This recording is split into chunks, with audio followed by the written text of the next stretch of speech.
Opinion. Ya, mitra bisnis, menteri-menteri di Kabinet Merah Putih pemerintahan Presiden Prabowo mengajukan permintaan tambahan anggaran untuk tahun depan. Yang minta tambahan anggaran antara lain Kementerian Perhubungan, PPN Bappenas, BUMN, Perindustrian, Komdiji, Kemenko Pangan, Kemenko Hukum, HAM, Imigrasi dan Permasyarakatan, dan beberapa kementerian lagi. Alasan dan penggunaannya bermacam-macam, seperti untuk bayar gaji, bayar tunjangan kinerja. Kemudian ada juga yang beralasan anggaran yang ada saat ini tidak cukup untuk melaksanakan mandat yang diberikan. Apa komentar Anda mitra bisnis? Di 6339160 atau WhatsApp call di 0816 924 924. Begini ya, menurut saya ini kan kalau anggaran itu sesuai kebutuhan ya, mau diminta lagi atau tidak. Cuma kebutuhannya yang positif atau yang negatif, tinggal gitu aja kan. Jangan kebutuhan negatif, kayak nanti untuk konstruksi bacakan misalkan seperti itu, atau digunakan untuk hedonisme, foya-foya, kemungkinan seperti itu. Jadi nggak boleh yang negatif itu, yang positif sih oke aja. Tapi itu kan uang pajak rakyat loh, ya nggak boleh sembarangan. Tentang untuk misalnya bayar gaji pegawai ya, bukankah sudah dianggarkan di tahun pertama itu? Kan sebetulnya sudah ada anggaran buat gaji pegawai, kok minta tambah lagi, aneh. Lalu buat ini itu perasaan sudah dianggarkan, kok minta lagi tambahan. Jadi kemungkinan ini buat rakyat jadi bingung nih. Apa yang pembahasan pertama dulu turunnya anggaran itu tidak dipersiapkan, tidak di budget di situ, dikasih budget. Kayaknya sudah dikasih budget dah. Lalu kok minta tambah lagi? Sekali lagi, itu uang pajak rakyat loh yang digunakan, bukan uang pribadinya presiden atau pejabat negara lain, kemungkinan seperti itu.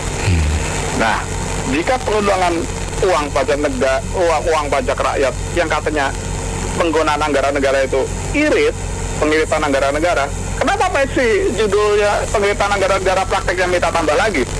Kalau judulnya pengiritan anggaran negara ya harusnya cukup. Kecuali pemborosan anggaran negara, kebalikannya, makanya minta lagi, kemungkinan seperti itu. Ini kemungkinan aja ya. Ya, menurut pendapat saya, kalau alasan, ya kita memaklumi lah ya. Sebelumnya kan itu ada efisiensi dipotong ya, mereka punya anggarannya. Tapi saya pikir pemerintah kan tidak bodoh ya.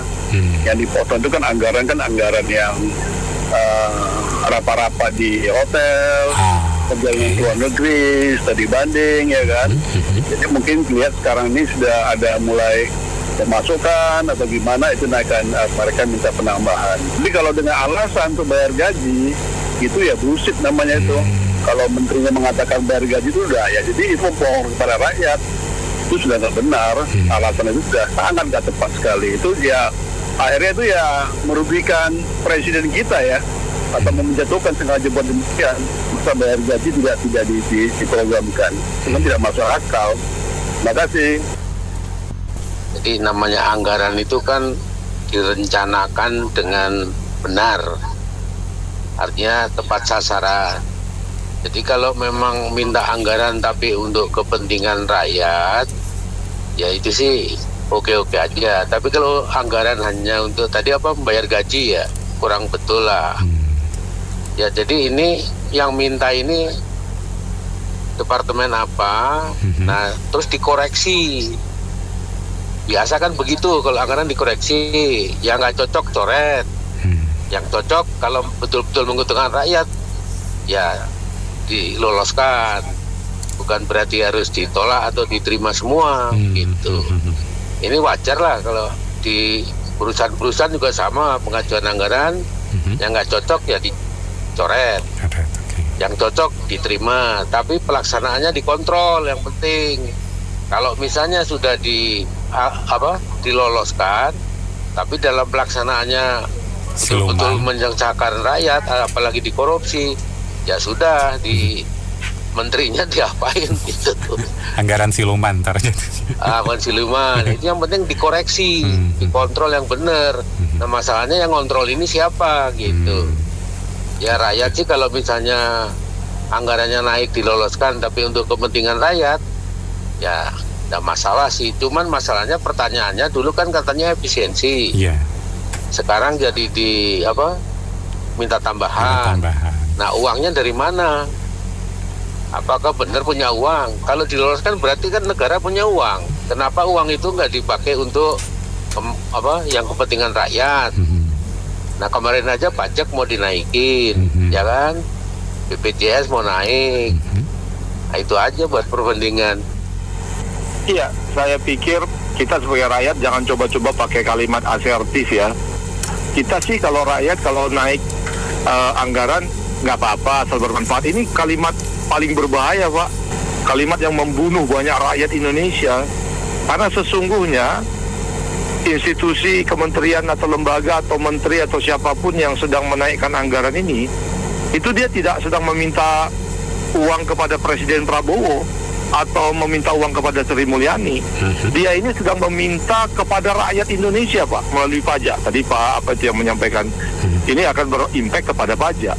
Kalau dia tidak langsung tidak punya keberanian karena momentumnya tidak tepat menaikkan pajak, maka dia akan hutang luar negeri dengan persetujuan DPR. Kalau dia hutang luar negeri, sama Pak, bayarnya juga pakai pajak, kan nggak mungkin dengan simsalabim cetak duit kan. Oleh karena itu, sebagai rakyat kita harus menolak mentah-mentah kenaikan anggaran ini. 1 rupiah pun, 1 perak pun tidak boleh naik anggaran ini. Jadi kalau ada yang mengatakan kemarin kasihan Bu Sri Mulyani, ada siaran ya di DPR, Bu Sri Mulyani menangis menyampaikan dengan profesionalisme membuat APBN dan sebagainya. Bu Sri Mulyani menangis pulang tetap pakai mobil mewah, Pak. Rumahnya juga mewah dan saya yakin isi kulkasnya juga makanannya enak-enak gitu. Tetapi jutaan, puluhan juta rakyat Indonesia itu ada yang susah sekali cari kerja, yang mungkin makannya hanya mie instan sama telur, dibanyakin mie instannya supaya bisa campuran nasi gitu. Karbohidrat ketemu karbohidrat, ketemu kerupuk, ketemu cilok, ketemu apa gitu. Nah jadi tangisan Sri Mulyani itu tangisan yang tidak lebih perih daripada tangisan puluhan juta rakyat Indonesia yang saat ini gajinya UMR atau bahkan belum mendapat pekerjaan. Bukankah kita tahu sekarang ini angka pengangguran terbuka saja tidak berani Menteri Kemenaker membuka karena takut pesimis. Belum pengangguran tertutup. Anda pikir ya, kita sebagai bangsa Indonesia atau anggota DPR, itu anak-anak intern yang sudah tamat kuliah tapi intensif, itu pengangguran tertutup, Pak. Dia itu intelektual, mau cari sesuai dengan passion lah, apa segala macam, tapi intinya belum diterima di dunia kerja. Jadi daripada nganggur di rumah, ya ikut intern sana intern sini pakai bahasa Inggris kan ya lebih canggih lah gitu. Tapi sebenarnya puluhan juta atau belasan juta mahasiswa S1 yang sudah tamat jadi AI itu, anak intern itu bukan pengangguran, Pak. Pengangguran tertutup itu sebenarnya. Karena dia belum berpenghasilan sesuai dengan UMR dan mendapat kesejahteraan sesuai dengan apa yang keahliannya gitu. Nah, jadi kementerian yang ada di Indonesia harusnya yang dilakukan bulan 7 ini oleh Sri Mulyani adalah bukannya menambah 1 perak pun, tapi meng-cut antara 30 sampai 60% anggaran yang sudah ada, itu di-cut lagi sampai 60%. Caranya moratorium penerimaan pegawai, stop sama sekali 5-6 tahun ke depan untuk beli mobil baru. Kan mobil yang lama masih bisa dipakai. Nggak apa-apa depresiasi bukunya, book value depresiasinya 5 tahun. Tetapi masa pakainya ditambah aja sesuai dengan Kemenkeu, mungkin keputusan menteri atau apa, itu sampai 9 tahun atau 10 tahun gitu. Ya nggak apa-apa, book value-nya udah 0. Nah jadi hentikan pembelian mobil dinas, hentikan perekrutan pegawai baru, yang pegawai lama juga luntang-lantung banyak itu di kantin. Terus yang bisa dilakukan satu lagi adalah menurunkan pajak. Dengan menurunkan PPN dari 11% jadi 7 atau 6%, maka daya beli masyarakat akan meningkat. Dengan begitu, kalau masyarakat belanjanya meningkat, maka secara total diharapkan value dari pajak yang dikumpulkan jadi banyak. Jadi orang harusnya belanja 20.000 jadi bisa belanja 25.000 atau 30.000 gitu. Jadi tadi Bapak salah satu juga menyampaikan bahwa kementerian dan lembaga ini ya dikurangi. Banyak kan kementerian yang hanya untuk apa namanya ya fungsinya belum dirasakan rakyat, Pak, manfaatnya gitu. Tangible, secara tangible nggak ada gitu. Begitu juga dengan lembaga-lembaga negara lain yang mungkin tidak ada manfaatnya. Nah, oleh karena itu buat Bu Sri Mulyani, mari Bu ejawantahkan tangisan Ibu di DPR itu kepada rakyat Indonesia dengan cara memotong 40-60% anggaran yang saat ini sudah ada di semua kementerian lembaga, di TNI, Polri, ASN. Polisi itu saking jumlah orangnya cukup bisa nanam tandur jagung, Pak. Dia membereskan lalu lintas aja sama kejahatan blue collar, white collar belum mampu melindungi rakyat, malah dia tandur jagung kan. Mungkin karena personelnya begitu banyak gitu loh. Nah, oleh karena itu jangan ada rekrutmen polisi lagi 5-6 tahun ke depan. Yang pensiun ya pensiun aja. Yang sudah sempat diterima ya nggak apa-apa. Nah, oleh karena itu jangan pernah gunakan kalimat asertif kepada pemerintah Anda dengan mengatakan kita naik nggak apa-apa asalkan berguna. Nggak berguna, Pak. Naik itu udah pasti membebani pundak Anda karena pasti jadi pajak. Kalau nggak jadi pajak maka akan mengurangi subsidi apapun bentuk public goods-nya, entah itu subsidi listrik, subsidi air, BPJS, gas, apapun subsidi itu dikurangi. Atau dua-duanya, subsidi dikurangi, pajak dinaikin. Mau Anda seperti itu? Sementara mereka naik Camry, naik mobil listrik. Terima kasih. Nah, banyak lah. Kasih. Duit masih banyak. Aduh, biar nggak korupsi. Iya, biar nggak bunuh bawahannya. Kasihan itu bawahannya dibunuh. Iya, kemarin kan ada kan dari Polri ya, kita naikkan juga kan untuk tunjangan apa ya, kan dikasih dan akhirnya ya mungkin itu gara-garanya nggak dikasih atau ditunda, anak buahnya dibunuh itu, brigadir siapa itu, kasihan kan kalau kayak gitu kan, ya kan, gitu. Jadi itu kan kompolnya itu bisa sewa LC 10 juta. Nah, mungkin masih kurang gajinya. Jadi perlu ditambah. Menteri mungkin kan itu sewa LC 10 juta kelas kompol. Nah, kemarin yang kasus RK yang di Bandung nggak tahu kelas berapa itu. Ya, levelnya. Dan kemarin juga Danantara juga kan, Danantara nggak tahunya juga mau utang lagi gitu. Ya sudah, ibarat kapal itu sudah tinggal karamnya saja. Ya kita berdoa aja, semoga Tuhan berperkara, melakukan mujizat. Kalau secara agama saya melakukan mujizat bagi negeri ini, segera menghakimi para presiden atau mantan presiden, para pejabat tinggi negara gitu loh ya, yang selama ini mereka di depannya baik-baik semua, halus-halus semua suaranya seperti saya sebagai orang Jawa gitu, tapi dalam hatinya nggak tahu ya, sadis banget gitu ya, mengerjain rakyat gitu, memiskinkan rakyat, membuat sengsara rakyat. Ya, biar mereka membohongin rakyat, enggak apa-apa, bisa. Tapi aku yakin satu hal, mereka tidak bakal bisa membohongin Tuhan yang Maha Esa. Kita sebagai negara yang mayoritas penduduknya memiliki keyakinan beragama, dan kita hanya bisa berharap kepada Tuhan. Begitu saja. Itu mah semuanya yang minta. Kalau ngiri lah, masa hakim bisa naik 280%, bercanda aja Mas Santo. Jadi kalau mau naikin minimal harus 200%, minimal lah supaya sama. Tenang Mas Santo, negara kita negara besar, ya nggak? Negara kita negara kaya, iya nggak? Kalau kurang 200%, 300% naikin. Pertumbuhan ekonomi nggak cukup 10, kita bikin 20, kan ngomong gampang Mas. Ngomong bebas loh, sejauh tidak ada pencemaran nama baik, betul nggak? Kalau ngomong mah bebas, kita ngomongnya sesuatu yang baik.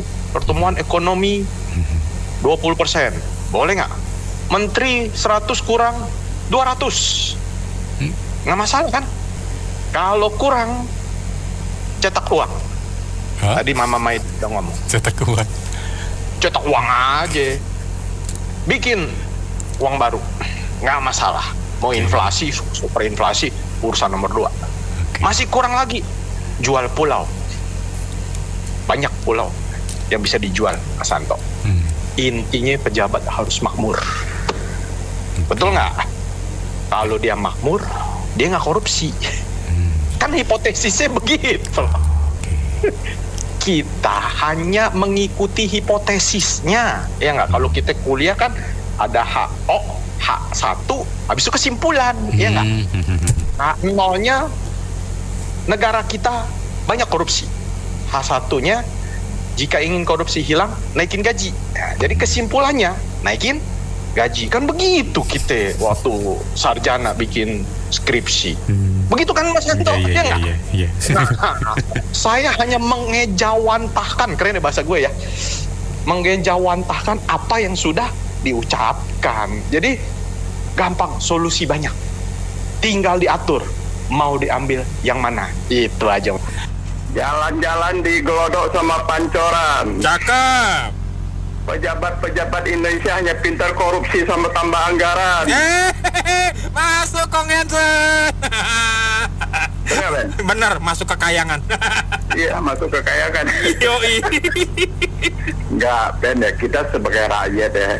Mereka kan mungkin sekolah tinggi ya enggak? Mungkin S1, S8, S9 enggak tahu deh ya. Tapi Prabowo, mereka harus tahu dong, itu kan yang dikeluarkan uang rakyat seluruh bangsa Indonesia kan? Iya, benar. Mereka harus sadar. Mereka punya agama kan, tahu dong, jangan saya nak nambah-nambah.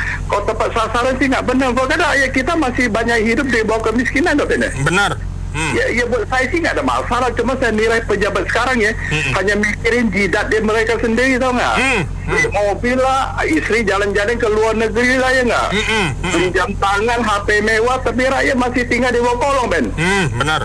Apakah mereka agamanya nggak salah agama, Ben? Benar, Ben? Ya saya sih buat gaduh. Cuma saya nilai pejabat Indonesia sejak demokrasi sampai sekarang kacau balau, Ben. Enggak, semua saya deh. Enggak, mereka harus ingat ya, Prabowo, kamu kita diwakili, kamu hanya sementara punya presiden, tau nggak? Kamu harus tinggal nama yang baik buat masa depan dari kita, ya kan ya? Setuju. Ya, saya punya komentar gitu deh. Saya juga mau ikut-ikutan santun. Dilanjut kalau begitu. Boleh dong. Ya, ada gula, ada semut. Cakep. Di situ ada uang, sikap leh.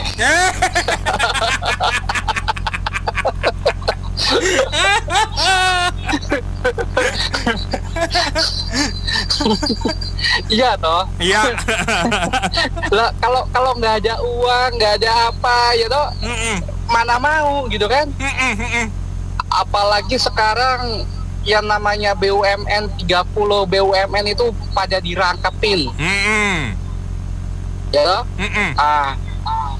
Lah terus pertanyaannya, memangnya mereka sudah benar ngerjain satu pekerjaan? Benar, itu dia. Gitu.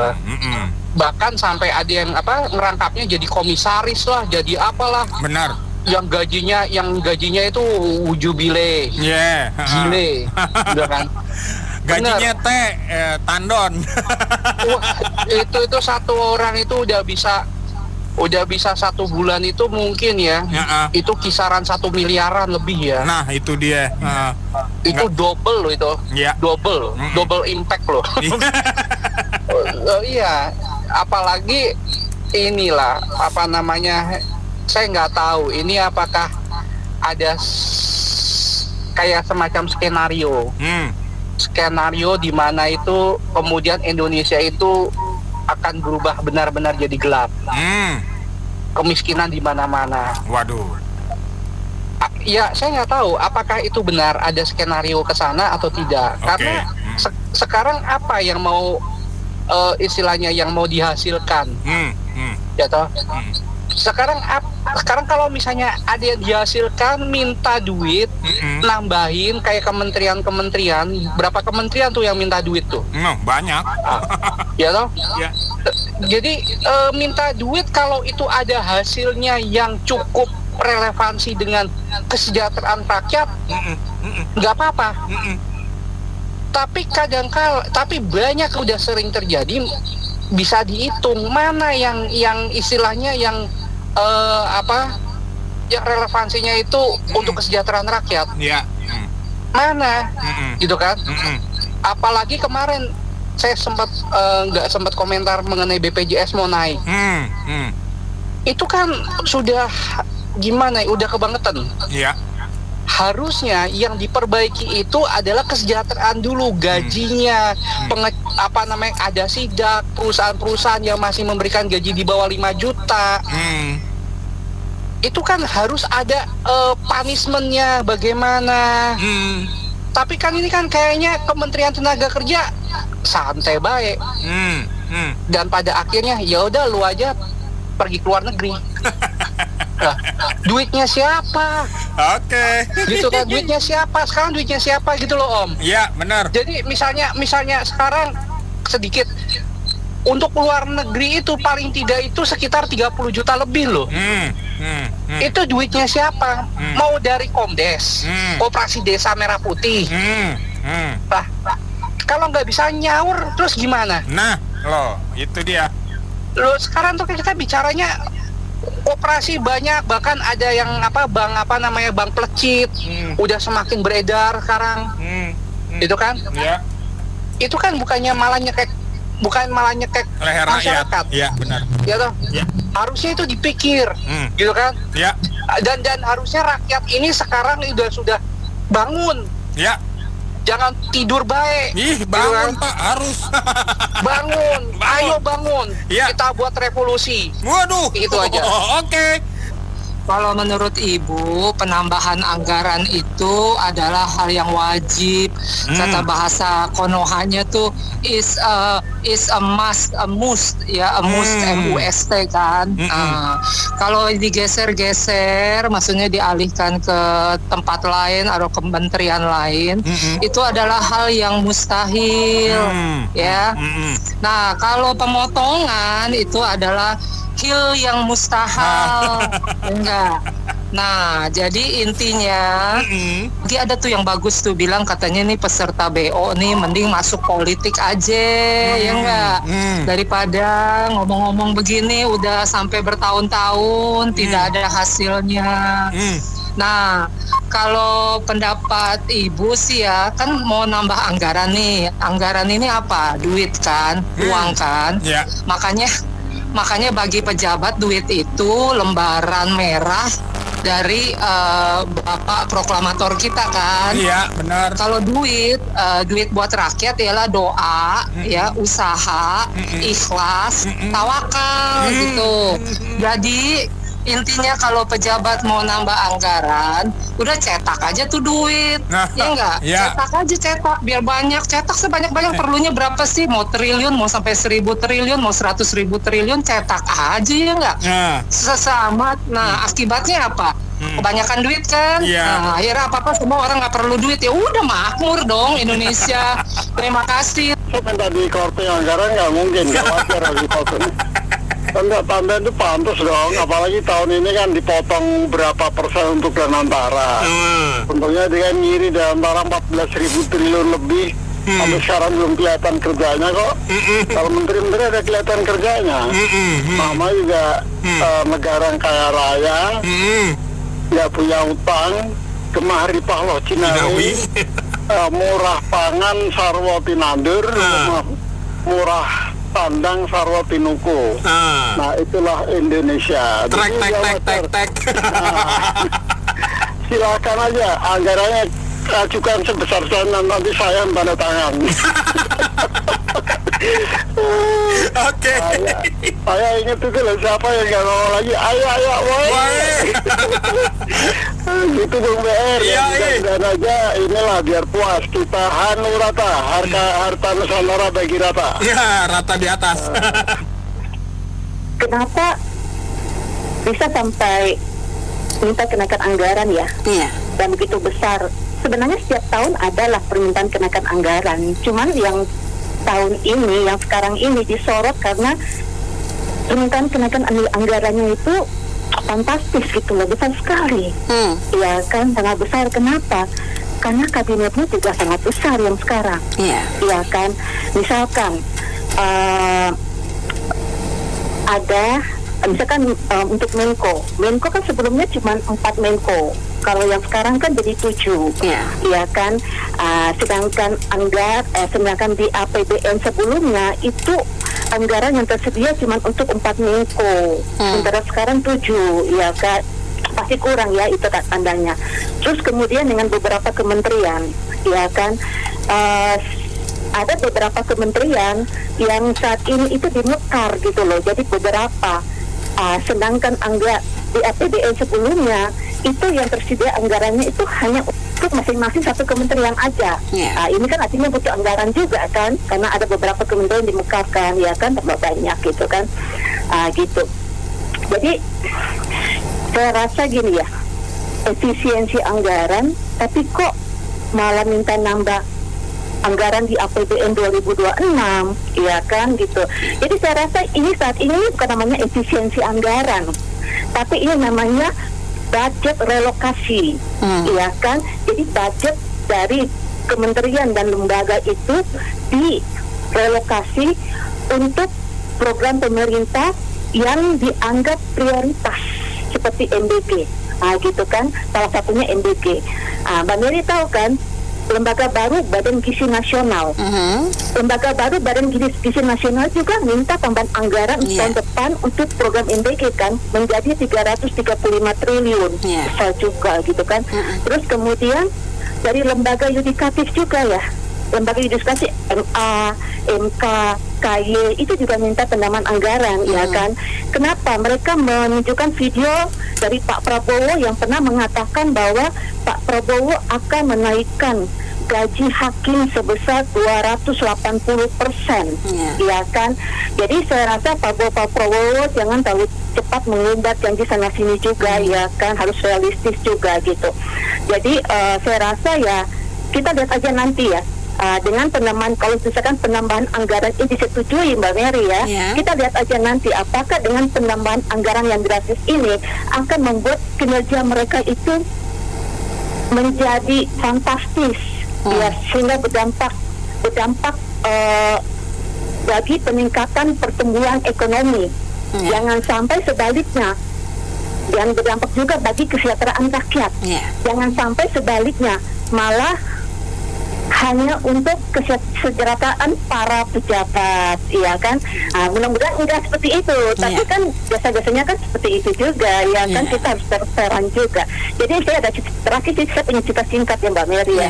Saya dari sekolah sampai saya kuliah, saya diajarkan gini Mbak Mary, Indonesia ini negara besar karena Indonesia kaya akan sumber daya alam, ya kan. Saya sekolah, saya habis kuliah, kok Indonesia nggak jadi negara besar ya? Mau negara berkembang terus, ya kan, jumlah penduduknya iya tambah besar, tapi negaranya berkembang terus gitu kan. Sampai saya udah usia 3 tahun sekarang, negara berkembang aja saat ini gitu Mbak Mary. Jadi ya, apakah salah satu faktor yang membuat Indonesia negara berkembang seperti ini adalah seperti ini ya, Indonesia introspeksi lah. Gitu. Oke, gitu aja Mbak Mary. Terima kasih Bu Mahda. Terima kasih, selamat sore. Ya. Kalau saya nilai sih Pak Prabowo memang dari awal udah salah, Mbak. Ya. Bentuk pemerintahannya udah salah. Ini benar-benar kalau menurut saya sih udah kebablasan dah. Kalau dia nggak sadar, ya, bukan saja soal defisit, tapi juga mencoreng muka dia sendiri, Mbak. Kenapa? Udah tahu pemerintah Indonesia ini bukan negara, memang negara kaya, tapi dari awalnya tuh udah banyak salah dikelola. Dalam arti apa? Hukumnya memble, pilih kasih, ya, giliran pejabat yang korup-korup, coba aja lihat, hukumnya diringankan, diperingan, dikasih pengurangan tahanan. Nah, kalau kayak begini, kalau pemimpinnya nggak sadar, malah tambah-tambahin orang yang di departemen lah, ada menteri HAM lah, dulunya nggak ada, tambahin lagi wamen lah. Harusnya orang di mana-mana, semua negara, semua perusahaan efisiensi, ya, ini bikin gemuk. Satu. Kedua, coba lihat perusahaan-perusahaan BUMN yang rugi terus, Mbak. Iya. Pernah nggak di audit, diperiksa direksinya kek, direkturnya kek, ya kan? Supaya apa? Supaya orang yang mengelola keuangannya itu, mau perusahaan BUMN atau kalau kita di swasta, jelas dia tanggung jawabnya di mana. Kalau misalnya semua nggak ada yang diaudit, nggak ada sanksi, ya udah mereka gunakan uang seenak perutnya. Ujung-ujungnya apa? Pajak di sini, pajak di sana. Ntar lama-lama Mbak ke WC umum aja dikenain pajak, Mbak. Ya kan? Coba pikir nggak? Dari PPN 10%, 11%. Itu 1% tuh bukan main-main loh, Mbak. Seluruh jasa loh. Seluruh transaksi di Indonesia loh, Mbak. Ya, itu baru dari sisi PPN, belum transaksi orang di bursa efek. Sekarang kena PPN tambah biaya materai 10.000. Dulunya nggak pernah, sekarang kena. Itu jangan main-main, Mbak, besar banget.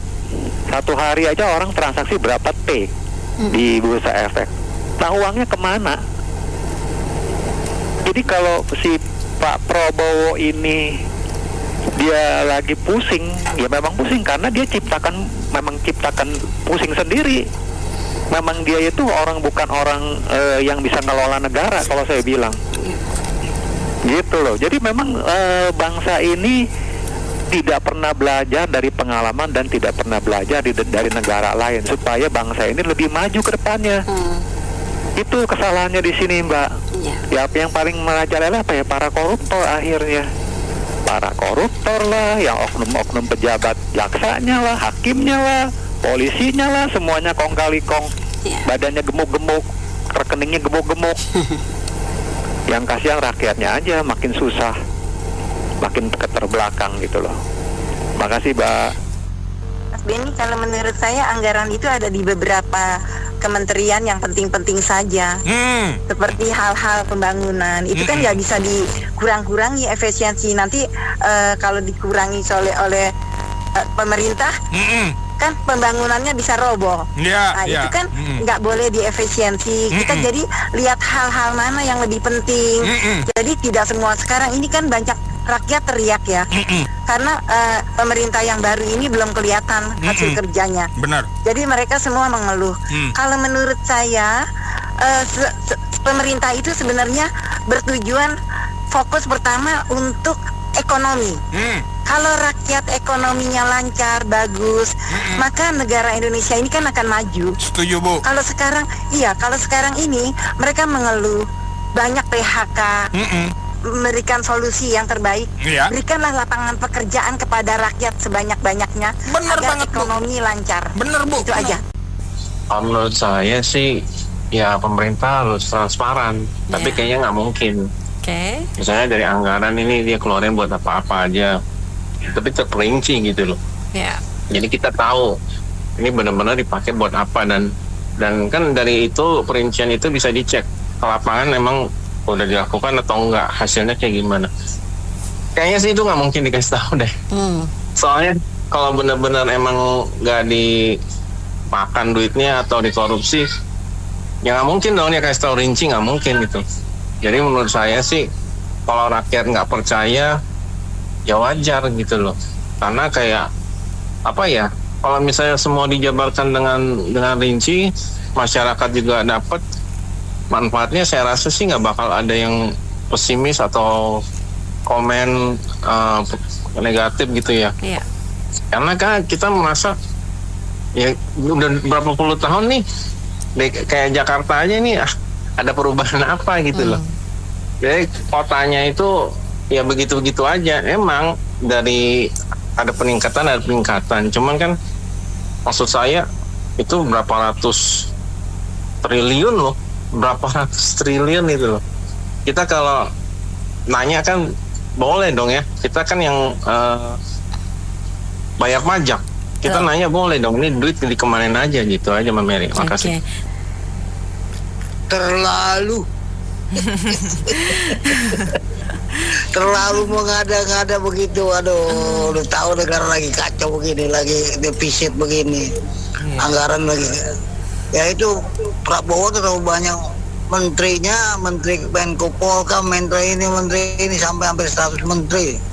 itu kan biaya semua. Jadi gimana nih Pak Prabowo nih sebagai orang yang terhormat ini, banyak banget menteri, apakah ini menteri Jaken, kabinet Jaken itu kabinet yang begitu banyak, lebih dari 100 menteri, lebih dari Bung Karno dulu. Bung Karno dulu 100 menteri udah dikritik orang. Ini macam-macam banyak begini. Ini gimana negara lagi defisit begini, anggaran. Jadi nanti apa, minta pajak dari rakyat lagi, rakyat dimintakan pajak lagi lebih besar lagi. Ya udah sekarang aja kondisi pasar sepi sekali. Semua orang mengeluh tentang takutnya terjadi revolusi juga nih kalau begini caranya, orang laparan. Jadi bahaya ini. Saya bilang itu nggak masuk akal lah, menteri-menteri itu yang minta begini minta begitu. Lihat dulu anggarannya banyak, ada nggak? Kalau nggak ada jangan minta-minta seperti ini.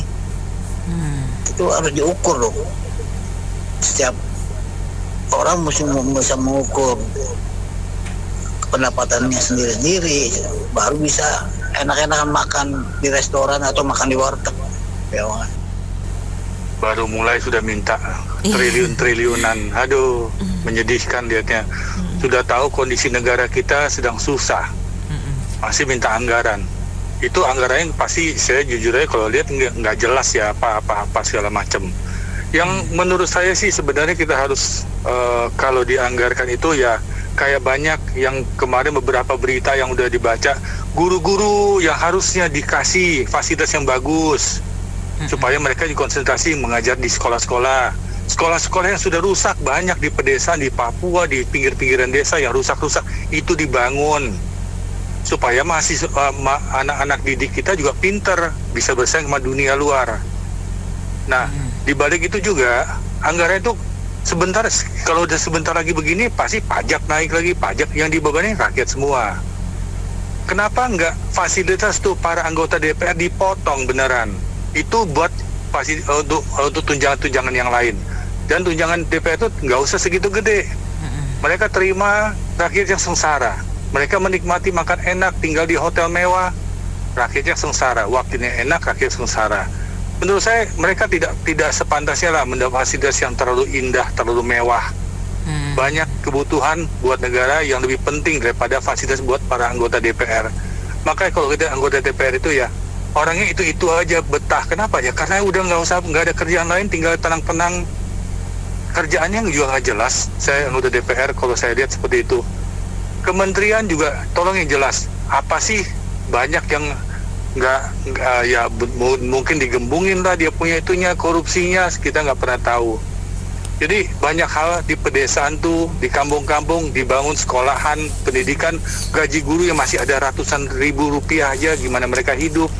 Pertanian digalakin, itu utama. Jangan kita kedelai aja kita ngomong kedelai kita makanan tradisional, tahu tempe, tapi kedelai impor, kita sama aja.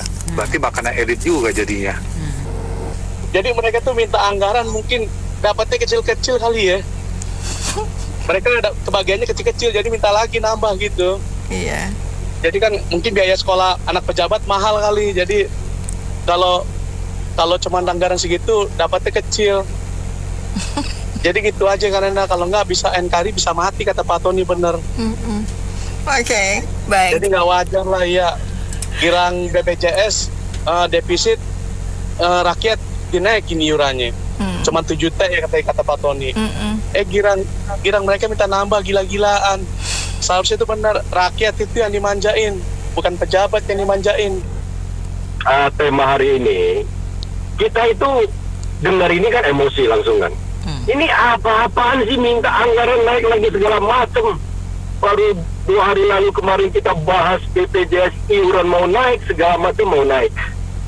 Saya mengatakan gini sih, Indonesia itu ada satu kata yang punya kesaktian loh sis. Tahu nggak kata itu apa? Kata itu adalah kata berjamaah. Itu terjadi di Indonesia. Lihat deh peristiwa apapun, setelah bisa mengumpulkan orang, terjadilah sesuatu. Dan itu dipakai. Demikian pun hari ini kita lihat berita ini. Ini sepertinya satu kementerian udah coba, kementerian lain coba. Sehingga berjamaah dia, rame-rame dia mengutarakan. Antara satu dengan lain, susah disalahkan. Karena berjamaah. Betul dong? Lantas yang ingin saya katakan apa? Kita yang 10% yang putih, kita pun harus berjamaah, sis. Kita juga harus kumpul supaya suara kita kuat dan didengar. Kalau kita yang benar tidak berjamaah, yang hitam berjamaah terus, ya terjadi begini terus. Apakah kita mau anggaran kita, APBN kita dikuras terus? Jangan-jangan di dalam itu juga memang ada yang penting. Kita lihat ya, seperti apa tuh yang makanan bergizi ya. Sebenarnya mau bikin 20.000 uang ada nggak? Ada. Mau bikin jalan ke Jakarta Surabaya pun ada. Anggaran kita APBN kita 3.000 triliun lebih. Persoalannya kan bolongnya gede banget. Itu aja kan. Itu jadi utama kan. Korupsi lah segala macam kan. Dan kita teriak terus kan. Dan terus kita diperlihatkan. Mereka terus mengajukan anggaran, nanti akan terjadi bancakan di dalamnya. Jadi saya punya saran teman-teman di sini, kita juga harus berjamaah. Kita harus berjamaah dalam hal yang positif. Untuk terus pertama mensuarakan. Kedua, berikutnya apa yang bisa kita lakukan lagi? Aksi apa? Apa kita perlu kopdar? Kita perlu undang pribadi-pribadi yang udah teruji. Banyak kan Indonesia, tinggal cari aja pribadi yang udah teruji kok. Integritas mereka tinggi untuk negara. Iya, kita sedang formulasikan kok yang itu ya Pak Heri. Nanti setelah selesai Pas FM moving out ya, kita sedang mau pindahan. Betul. Betul, ini apa yang terjadi sesungguhnya Indonesia? Karena kita bicara ini, mungkin di sini kita semua udah ya senior mungkin kita juga udah umur dan tinggi ya. Kan kita mau anak cucu kita kan tetap di Indonesia. Inilah negara kita. Dan kita nggak mau negara ini dengan anggaran begini yang notabene 3.000 triliun lebih, itu sangat banyak yang bisa dilakukan untuk masyarakat, bahkan untuk mendrive pertumbuhan ekonomi. Tetapi parahnya bolongnya yang lebih besar. Ini yang terjadi terus. Kita juga ingin kalau memang Kementerian perlu dana, silakan Kemenkeu melakukan distribusi dengan dengan baik, transparan semuanya, supaya apa yang diinginkan, yang positif, rencana kerja semua yang baik tercapai. Jadi kembali kepada seorang Prabowo, sampai detik itu kita terus terang kita tidak melihat statement dia yang jelas. Apakah berani beliau mengatakan kementerian ini gue pangkas semua proyek dia 25%? Dia perintah ke menterinya perintah ke bawahnya, lakukan dong, ya kan? Apa berani dia mengatakan oke, 6 bulan ini atau setahun ini kita eksekutif legislatif gaji kita potong 50%. Lakukan dong. Supaya kita tahu. Ditunggu ya, aksi-aksi seperti itu yang berpihak pada masyarakat sangat ditunggu ya. Betul. Nah, sambil tunggu itu pas FM PO ya kita mengkoordinir lah bagaimana caranya. Ya, siap. Supaya kita tidak diperlihatkan terus-menerus. Di TV kita lihat Jaksa Agung hari kemarin saya lihat ada itu yang Pertamina itu siapa yang mulai muncul tapi nggak pernah selesai persoalan. Ya biasa lah, ini negara kayak apa sih, kita udah tahu ya, hidup setengah abad begini ya. Giliran mereka meminta tambahan anggaran, alasannya apa? Ya pasti paling mudah itu demi rakyat. Habis masa dia ngomong demi anak istri saya, ya demi rakyat loh. Bahwa kinerjanya gimana, ya walau-walam. Ini kan barusan kita dengar ada berita di mana kejaksaan terima duit, ya kan? Nah, banyak lah. Kemudian ada tokoh mafia minyak tuh, jadi terpangkal lagi. Tapi orangnya udah di Singapura. Kumaha itu? Tunggu dia pergi baru dijalin tersangka. Ini saya bilang ya, nanti nggak lama lagi cucunya, anaknya kan udah ditangkap ya, tapi cucunya juga muncul tuh dan diajak sama oknum di Pertamina berbisnis, nanti jebol lagi. Ini kan bodohnya kelewatan gitu loh. Kalau kakeknya udah bermain jorok ya, udah salah ya, dinyatakan salah. Kalau di Cina zaman dulu itu dibunuh tuh, dibasmi sampai ke saudaranya semua mesti dipenggal ya. Itu namanya cuci itu 9 saudara ke samping, ke bawah ya, ke besan itu dibasmi tuh kalau mengkhianati negara. Tapi kita kan enggak, kita kan dimaafin ya, besok dia ulangin lagi. Intinya di situ, kapan penegakan hukum? Ketika anggaran minta gede ya, polisi mana ada instansi di sini, di negara ini yang tidak terlibat korup ya. Kalau kita bicara oknum ya, oknum setiap hari muncul oknumnya ya, jadi nggak benar. Dari atasnya udah nggak benar loh. Konstitusi di kutak-katik kesukaannya dia ya, yang bawah mikir lu boleh, gua juga boleh dah. Kita begitu. Jadi rusak ya. Ya kita ngoceh-ngoceh aja ya. Yang penting jangan kena MC ya. Makasih. Saya juga bingung mau gimana. Udah tahu negara lagi agak sulit keuangan. Terus nambah ini, nambah itu, nambah ini, nambah itu. Duit dari mana? Gitu loh. Maksudnya kok bisa ya? Bilangnya untuk bayar gaji, bayar operasional. Ya, itu jadi jadi bingung kita juga. Masa begitu banyaknya penambahannya tapi tidak, hasilnya tidak ada. Gitu loh. Minta dana tapi hasilnya mana? Tidak ada hasilnya, tidak ada solusinya. Tapi ujungnya minta dana lagi, anak ulang dana. Ya jadi ya nggak jelas itu menurut saya. Jadi pas dengan tadi saya nyetin, dan tadi saya mau nelfon sebetulnya, dan malas nelfon gitu loh. Sampai pada malas telepon. Aduh. Terus. Tapi pas begini kan, ya bagaimana ya?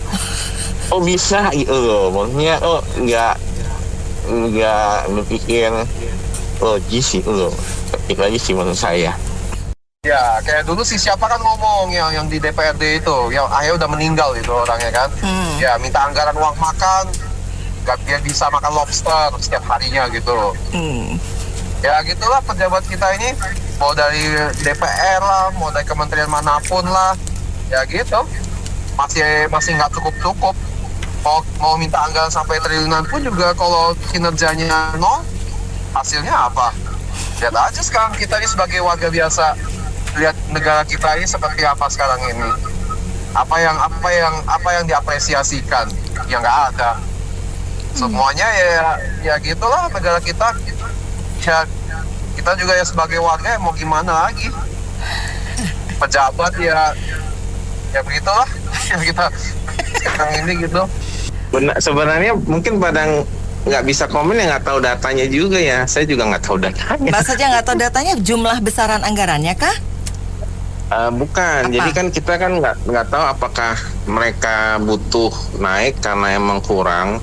Saya buat bayar gajinya kurang atau apa, kan kita nggak taau. Ya kurang toh Pak, berarti orang namanya juga minta naik berarti kurang dong. Kan iya, tapi kan kalau misalnya kurang, kita nggak ngerasa manfaatnya gitu loh. Nah itu pertanyaannya ya kan? Itu benar. Nah itu makanya kan nggak ada transparansi ini pakai buat apa ini. Jadi mungkin kita mau komen dia kurang atau enggak sih, kita juga nggak bisa sih. Cuman kalau yang tadi Polri gede banget ya. Dia buat beli robot anjing itu. Robot anjing itu tuh kan, ngerti kan maksudnya ada kan? Komanya ya, ada komanya ya. Robot itu. Itu anjing itu. Sorry. Robot anjing robot itu ya, robot. Iya, 200 juta lebih. Berapa 200 atau berapa tuh? Mahal banget ya. Katanya bedanya karena ada AI-nya. Jadi tipe-tipe AI-nya saya juga nggak tahu. Robot itu cuma buat lihat ke bawah doang sih. Dia nggak bisa buat lepasin atau apa. Saya juga kurang ngerti sih. Tapi mudah-mudahan itu bermanfaat buat ngejar koruptor kali ya, anjing-anjing itu dibikin. Iya. Setuju kali ya kita ya. Komdigi katanya minta naik juga. Ya, 12,6 T Komdigi. Iya, situs judi online masih ada kok.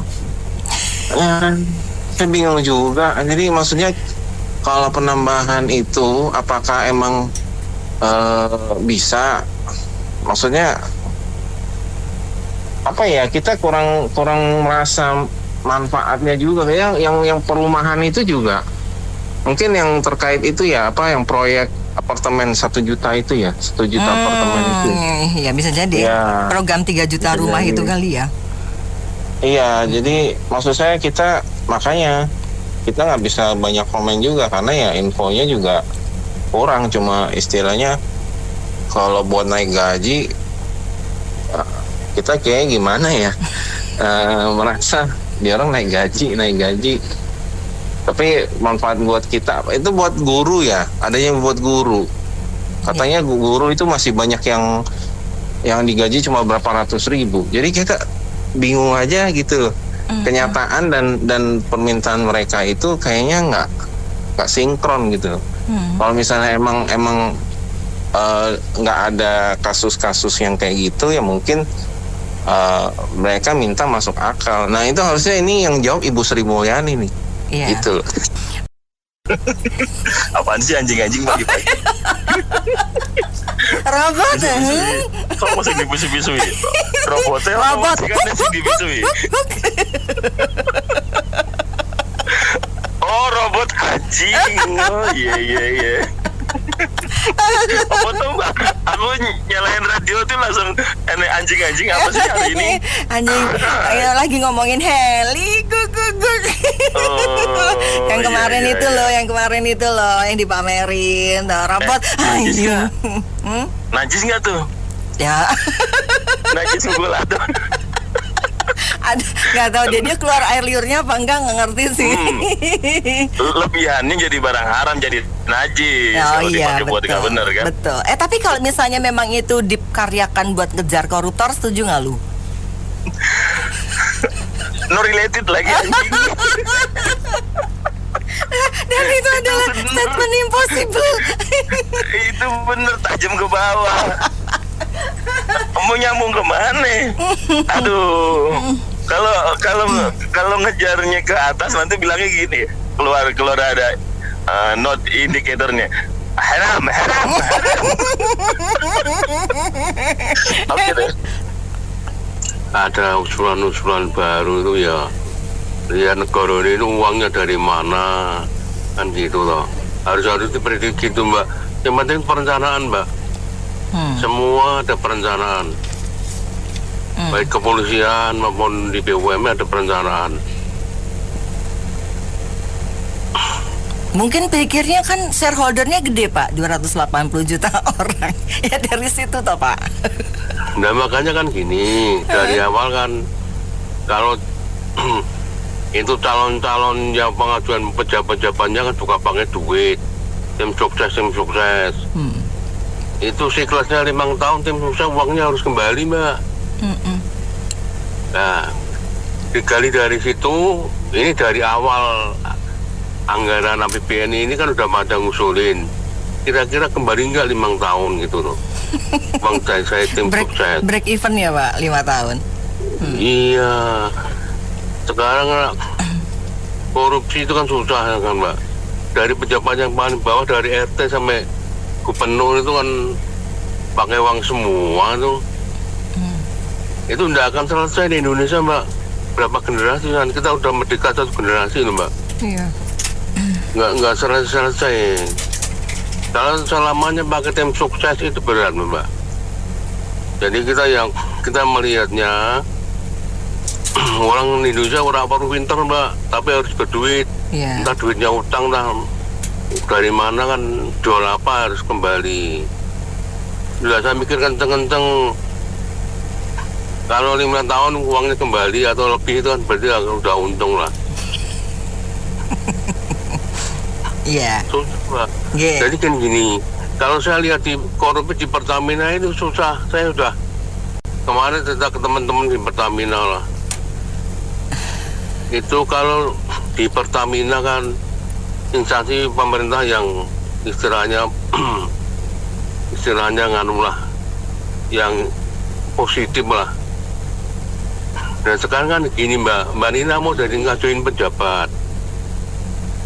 Saya dibantu, saya mengajukan jadi anggota DPR.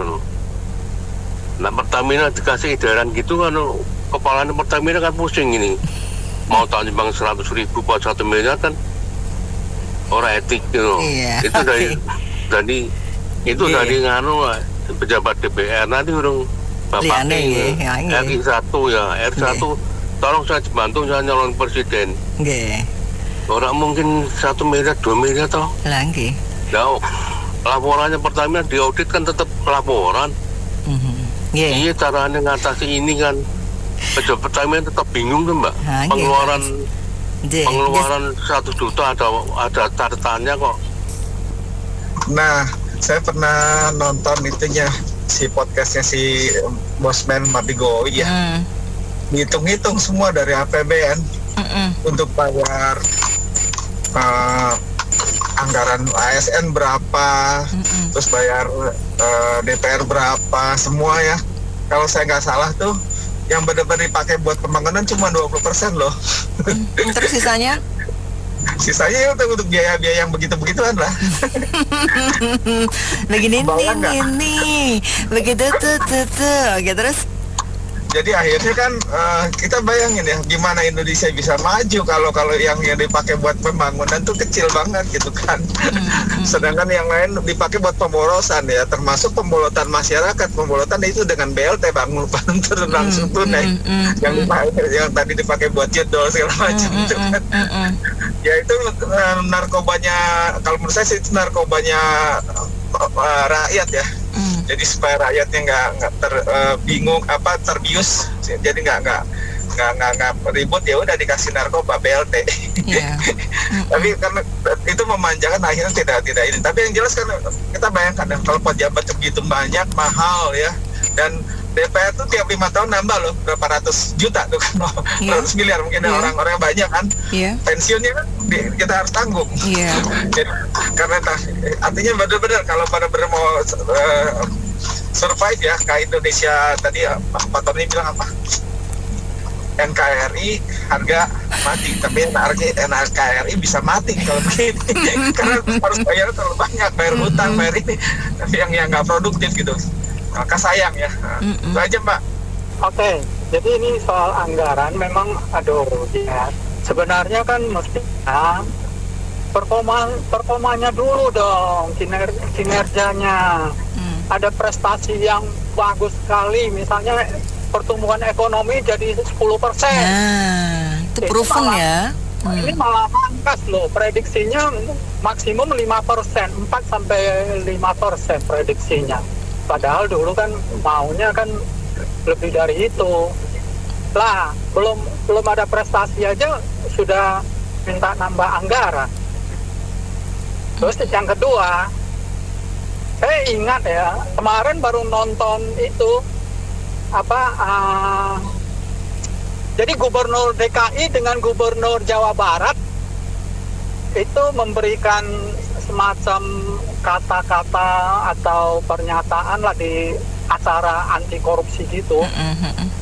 Dan yang menarik pernyataan dari Kang Deddy Mulyadi, dia ngomong gini, itu aparatur kita itu istilahnya pegawai negeri lah, itu udah kebanyakan, banyak banget katanya. Nah, dia ada sampai nyorotin yang kayak gitu loh. Itu artinya apa?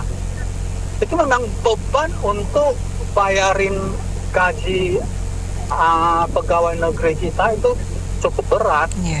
Dan itu mestinya ya nggak tahu lah yang namanya job load evaluation-nya gimana gitu loh. Jadi ini banyak sekali terkaitnya kalau ngomong soal anggaran. Apalagi kan kalau untuk kabinetnya Pak Prabowo kan udah dari awal udah ngomong, jangan happy-happy, kita gabung ke sini, kita akan ketat anggaran. Kan Presiden ada ngomong seperti itu loh. Nah, nggak tahu pada kenyataannya apakah para kementerian itu keberatan untuk menjalankan dengan anggaran yang ada atau apa, nggak tahu ukurannya gimana, penyebabnya apa, dan lain-lain. Itu yang mestinya perlu dievaluasi menyeluruh kalau mau sekalian gitu. Jadi gini, kalau saya yang melihat ya, pemerintahan ini memang sejak awal itu ambigu. Jadi coba Anda pikirin, begitu kementerian diumumkan, gemuknya minta ampun. Pertama, yang kedua, begitu APBN-nya itu diumumkan nggak cukup, ternyata langsung potong anggaran. Lah, kalau mau sudah tahu kurang anggarannya, ngapain bikin kabinet gitu gede? Otomatis kan itu kan logikanya kan banyak orang, banyak yang dikasih gaji, ongkosnya banyak tak? Itu kan sudah logik. Menurut saya ini memang orang kerja ini nggak make sense gitu loh. Setelah itu sekarang baru terasa nih minta anggaran lagi.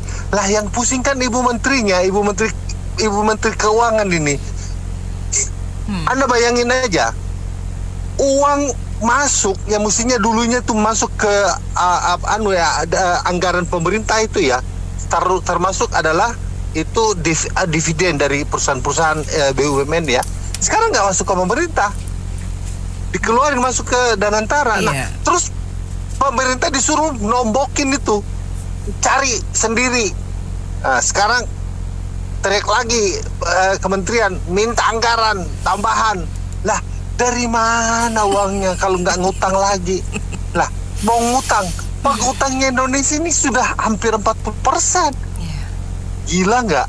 Apa kita mau ikut seperti Amerika yang utangnya gila-gilaan apa? Atau ikut Jepang yang utangnya itu sudah lebih besar dari dunia? Waduh, gila banget. Kan berjamaah tadi kata Pak Heri. Berjamaah, bangkrut ya berjamaah lah.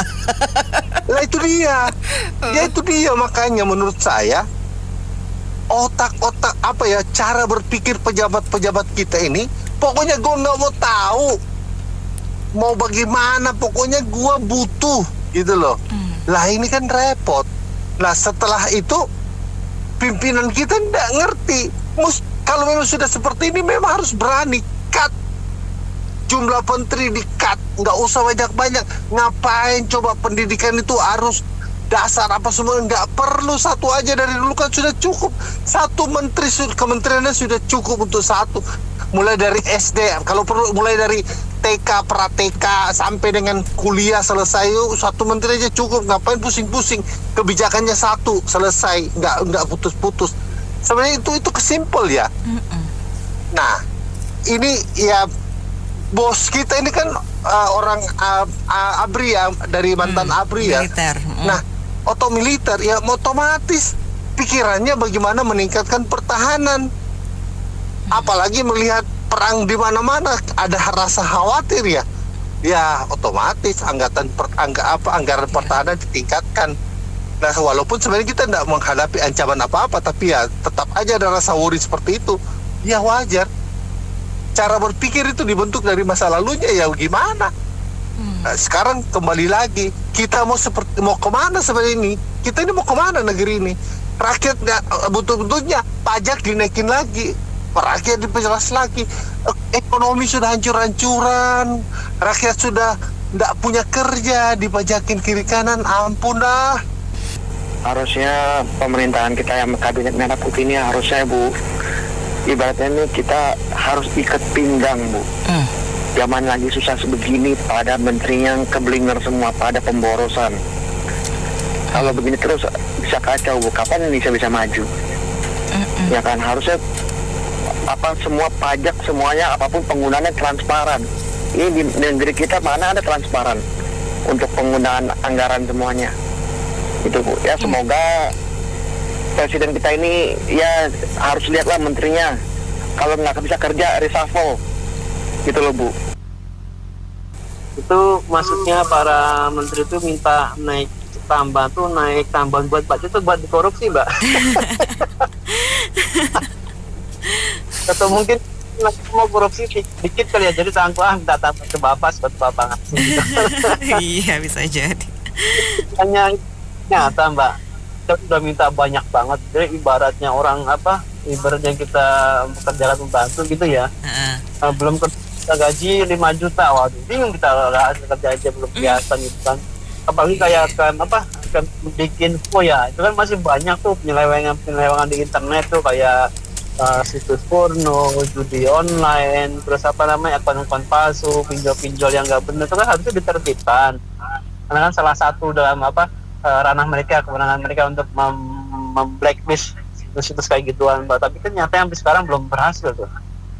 Masih banyak yang berseliweran. Terus kayak Kementerian Pertahanan atau Pangan tadi ya? Kemenko Pangan, iya.